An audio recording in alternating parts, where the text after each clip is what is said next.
guys, it's me, Paige Paxton with Blake Fulenwider Dodge out of Eastland, Texas, 9610 Interstate 20.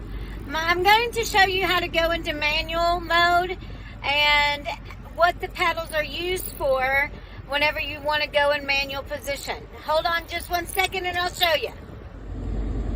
So you're in park, you're going to want to go down to drive, move over to the left, put it in manual position. If you look at your screen, you'll see that it's in manual position first gear. So the way that you shift is, if you can see this paddle right here, it's got a plus sign on it. It's hard to see, but that's how you're going to change from first, second, third, fourth, and so on.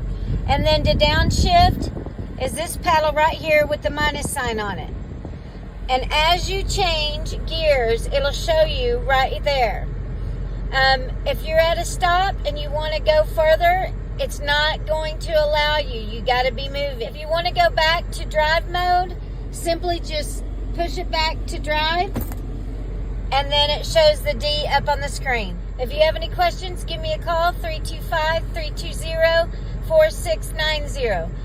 If you have any questions,